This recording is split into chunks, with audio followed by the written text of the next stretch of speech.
We researched the most popular IELTS reading tips and tricks so you don't have to. We're going to tell you exactly what IDP and the British Council have to say about each of these tips and whether they lower your score or improve your score. So without further ado, let's jump in. Tip number 1.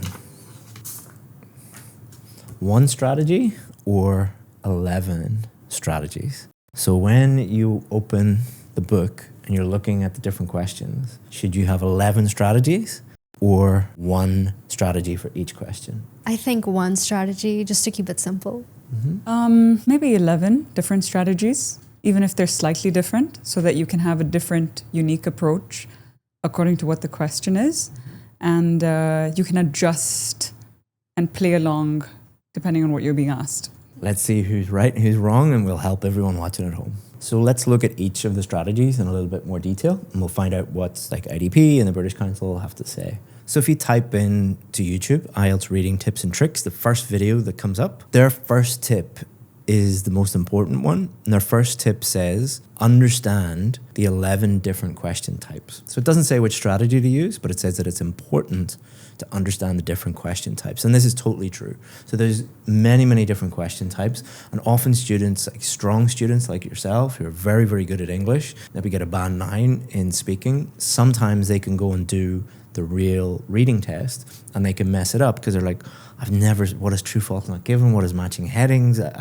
Normally people are used to like multiple choice or comprehension. These are completely new to them. So you should definitely familiarize yourself with the different types of questions. On the other end of the spectrum, there's this video with millions of views. And what it says is, I first read the question and then I start quickly reading the text, not paying attention to any detail. And when I feel okay, the answer is somehow here. I slow down, I carefully read the sentence, I read the second question, I resume reading the text, and this strategy allows me to finish my reading section much more quickly. And this is probably the more common advice that you'll see on YouTube, and especially on TikTok and Instagram and things like that. Normally what you'll see is a video saying, use this one killer strategy, and it will magically answer all of the questions. Which one is actually true? And if we summarize that strategy, so it was quite vague what they said. Basically, most of these one strategies is skim, so read quickly, then scan for the general location, find generally where it is, and then read that area carefully, find the correct answer. Okay. Sounds very simple, and normally I like simple things, but is it actually correct? Does it actually help you find the correct answer? Okay, so what we're going to do is you both have the same matching headings question. This is from Cambridge English. It's a PDF that's free on their website. I've included a link to it in the description if you guys want to play along. So you both have the same question. And guys at home, if you want it, just download it. So I've given you this strategy, which is the one strategy that you can use for any question. And I've given you a matching heading strategy. I'm going to try you first, see how effective it is. So what I want you to do is go to section A, so down below, section A, and I want you just to skim it very, very quickly. All right, so I'm going to give you 10 seconds to skim it.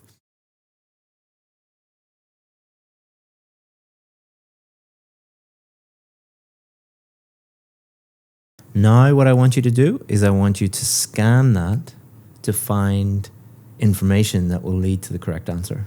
I'm going to give you 20 seconds to do that.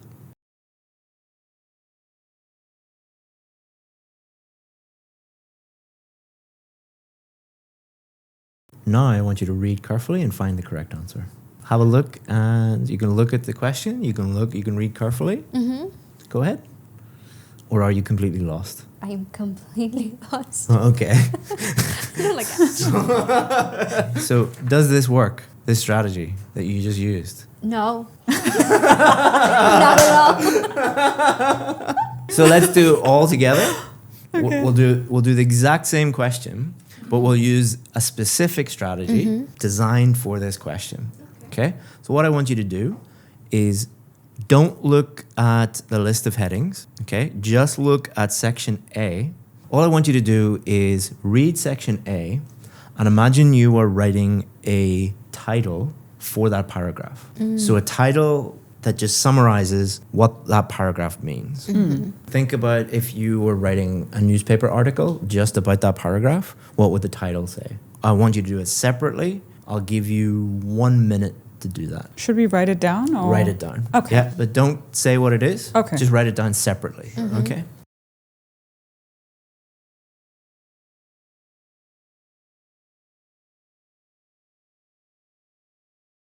Done?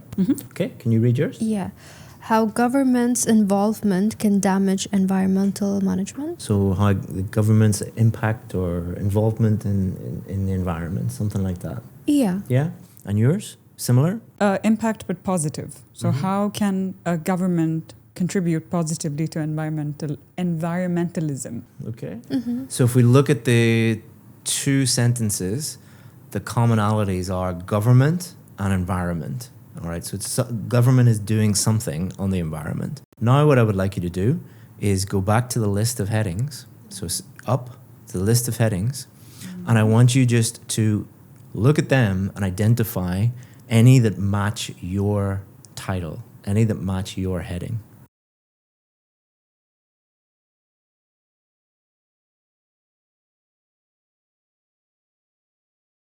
Go up the page until it says key to sample task. What did you get? 5. What did you get? Woohoo!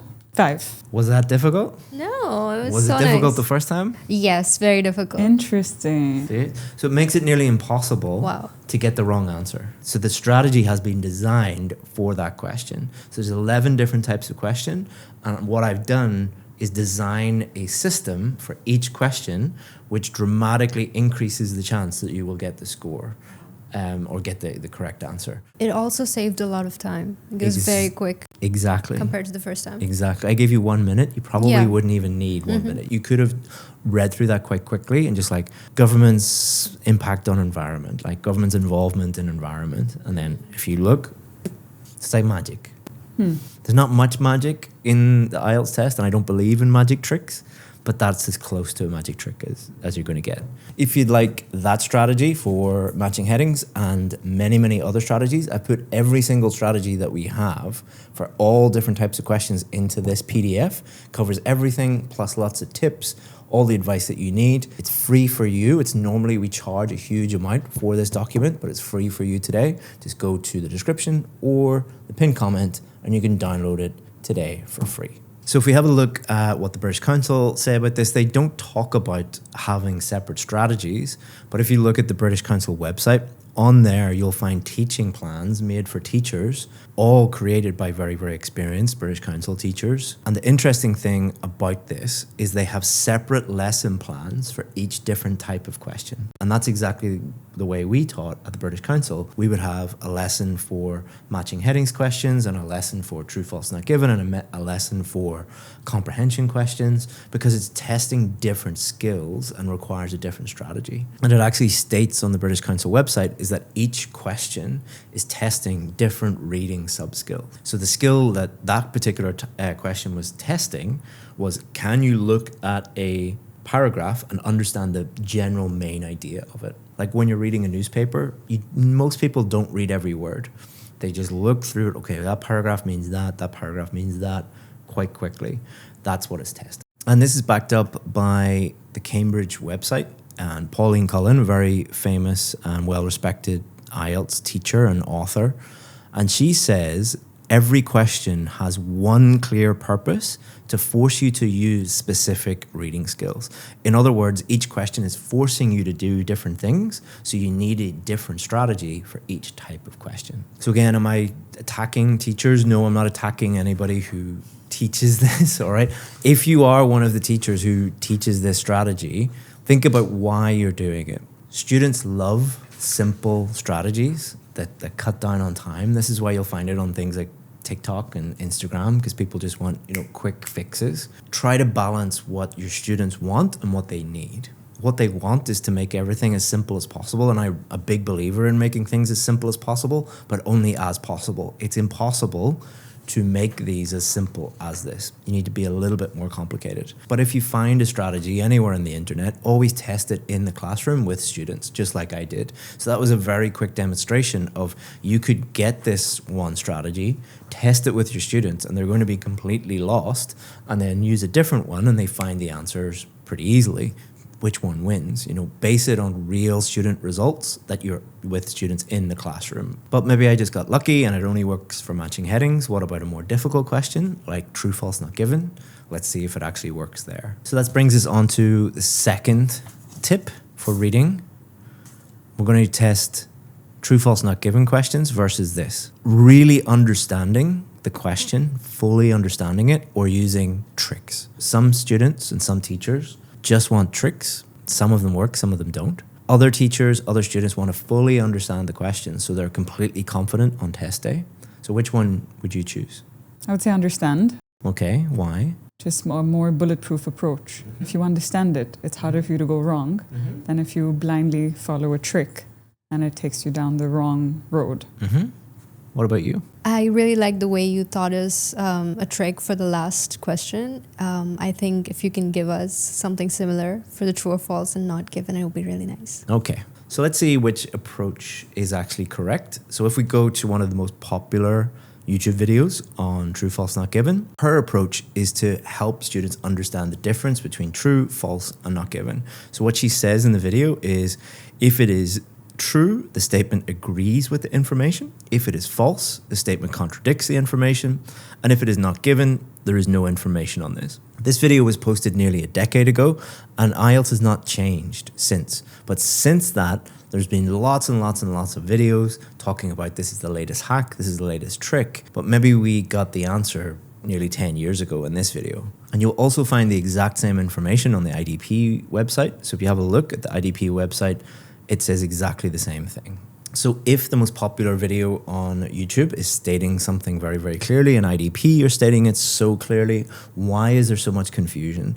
True, false, not given is probably the question that we get the most emails about, just saying like, I have no idea, I really fear this question. And it messes up a lot of people because they get very stressed out and they're like, if I get one of these questions, I'm going to fail, and that can actually cause failure in itself. If you put into the search bar, IELTS reading, true, false, not given, tips and tricks, the titles of the videos that come up, if you have a look, what do you see? You see magic way, magic tricks, true tips, secret tips. This is why there's so much confusion, because there's so much information. And I'm not saying any of those videos are right or wrong, but they all contradict each other, and there's so much conflicting information. So students get even more confused when really the correct answer is understanding the difference between true, false, and not given. And I'm going to show you very easily how to understand the difference between true, false, not given in a second.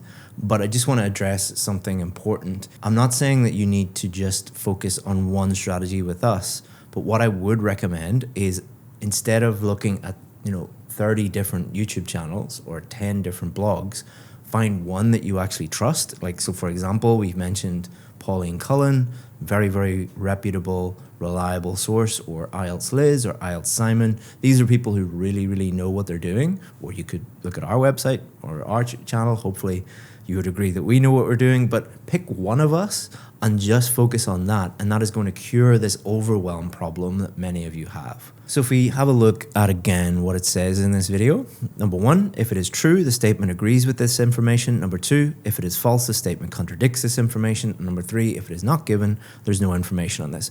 When we tell students this, they are like, look at me kind of blank, the way you're looking at me right now. And the way that we overcome that is we personalize these statements. So we get them to create like a little personal fact sheet, and then they create true statements, false statements, and not given statements. This helps people truly understand it. So we're going to do this with both of you. So what I would like you to do is, on the piece of paper, I would like you to write name and write your name. Nationality. City of residence. Your age. And your profession. Now, based on this, I want you to write a true statement about yourself. A memorable true statement about yourself. If it was me, I would say Chris is a citizen of Ireland. that is a true statement. Or Chris is a teacher. Many people will disagree with that.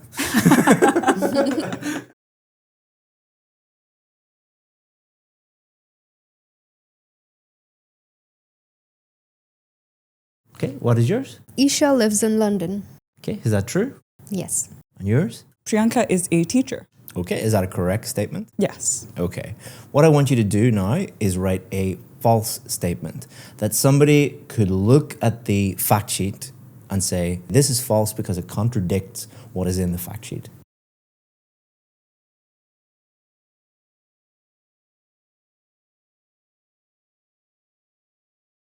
Mine is Isha is 25 years old Why is that false? because Isha is 23 years old. Mine is Priyanka is 35 years old Why is that false? because she is 27. Okay. What I'm going to do now is we're going to create a not given statement. So a not given statement is a statement that we just cannot tell. There's no information there that we can verify is this true or false.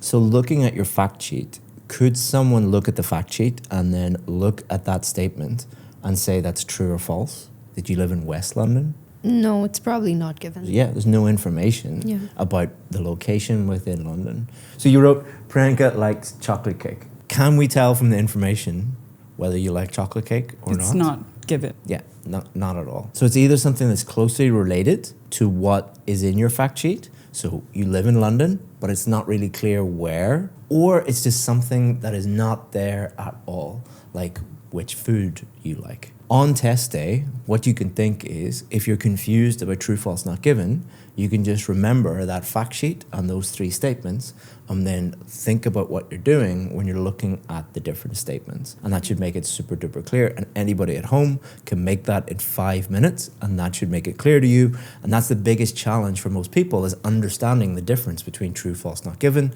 And that little fact sheet technique removes that biggest problem and makes it much easier. After you've done your true, false, not given fact sheet, I would recommend also learning the step-by-step strategy for true, false, not given questions. It will make them even easier. It's in here along with all the other strategies plus all the tips. We normally only give these to our VIP students, but for today, it's free. You can download it by going to the description or the pinned comment and download it before we take it away. These strategies are great, but my problem is that I can't finish the test on time. Yep, that brings us to our final tip, Okay. which is skimming and scanning, or use a strategy. All right, so a lot of people use time management tips that are all around skimming and scanning, and then other people use strategy to make sure that they get everything done on time. So we're going to compare both of these and see which one is the winner. So skimming and scanning, they're skills. They are reading skills. Skimming is reading quickly to understand the general meaning, and scanning is like if you go to the cinema, you don't read every single time. You scan, okay, where's Superman? Okay, what time? 5 p.m. Okay, you didn't read the whole, every single movie. You just find a keyword, and that finds the location of where you want to go. Same with reading the phone book. You don't start with A. You would scan to where you're going, skip to where you're going, and then, or when we did have phone books, but you might be too young. What's that? What's a phone book? I'm showing my age. But I think this is one of the most misunderstood areas, and a lot of people see tips on YouTube of just like skim and scan, and you'll quickly find the correct answer, and that will mean that you get everything done on time. Let's see if that is actually true. So if we look at this very, very popular IELTS tips video with millions of views, her first tip is don't read slowly. You should just skim and get the main idea, and then scan and get the detail. And then she also says don't spend too much time reading the passages. You'll find this again and again and again. Just skim, scan, find the correct answer. All very quick, all good, but is this actually the case? So if we go to the IDP website and look at an article there called How to Skim and Scan for Keywords in Your IELTS Test, it states, in order to help you decrease the amount of time it takes to complete the reading section of the IELTS test, you need to practice using skimming and scanning techniques. So far, so good. IDP says that these are skills you should be using, but what they're saying is they're just tools. And like any tool, you can use a hammer or a saw, but if you use it incorrectly or use it the wrong way, then you might be in trouble. Like you can't use a hammer to cut a piece of wood. You can't use a saw to hammer in a nail. So you need to think about them a little bit more strategically. Like when do I use skimming and when do I use scanning? So if we go back to Cambridge, the Cambridge website, Pauline Cullen's article, she says every question has one clear purpose: to force you to use specific reading skills. So telling students, don't read slowly, just skim, and don't spend too much time reading the passages is actually poor advice. It ignores the most important skill, which is actually close reading, or some people call this reading for detail. So not skimming, not scanning, actually finding the correct answer or where the correct answer might be and really reading in detail and taking the time to fully understand that. That's why a lot of students use skimming and scanning but still get lost, because your job at the end of the day is to find the correct answer, not to just get through things as quickly as possible. So if we look at the PDF download, I've sent it to you on your computers. So you'll see, like for this question, it involves first skimming and then scanning. Like some questions like this one have more scanning than skimming, and then other questions don't really talk too much about skimming or scanning. They talk more about reading for detail. And sometimes they're in the order of skim then scan, others are scan then skim, and then so they're all in different orders. They're using those tools in different ways. So different questions are teaching different skills. So you're using all of these different techniques and skills in different ways. So what we do is we teach you all the tools, how to use them, and then for each question, in what order to use those tools. So which one is the winner? Should we just skim and scan and try and do everything as quickly as possible, or should we use strategy? Strategy. Why? Always better to understand something than just try to skim and do it focusing just on time. Mm-hmm. I agree with her. And the other thing that you might not think about is, okay, skimming and scanning sounds like a shortcut, but what happens if you get lost in a shortcut? It turns into a long cut. So by trying to do things quickly and use magic tricks and magic hacks, you can get lost in the reading. Like we seen at the beginning of the video when we tried that technique with you, you were just completely lost. So by trying to give people shortcuts, you can often create long cuts. And that's why you should learn each of the strategies for each of the questions and familiarize yourself with those. It might sound like a little bit of extra work, but it is much better than going and doing the test and failing it. You know, some of the students that we work with have failed 3, 5, 6, 7, 8, 9, 10 times. You wouldn't believe the number of times they do it. And a lot of the students that we speak to are using just skim, scan, one easy trick.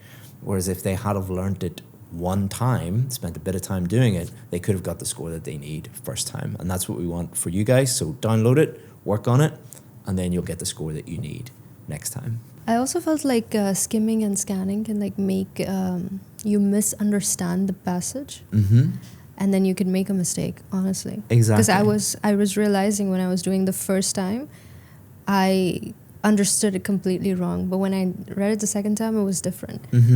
And think, what is your job during the reading test? Your job is to find the correct answer. Your job is not to get through the reading as quickly as possible. So anything that doesn't focus on helping you find the correct answer, even if it is quick or fast or helps with time management, doesn't actually help in the long run. Understood. But some of you might be thinking you don't have time to study every single question, or there might be just one particular question that you're having trouble with. If that's you, or you just don't know where to start, I would really recommend this video where we're going to show you how to identify your weakest areas in reading, the question types that you need to focus on first. So watch that video, then that will shortcut your way to finding out the question types you need to work on, and then you can work on strategy for that type of question. See you then.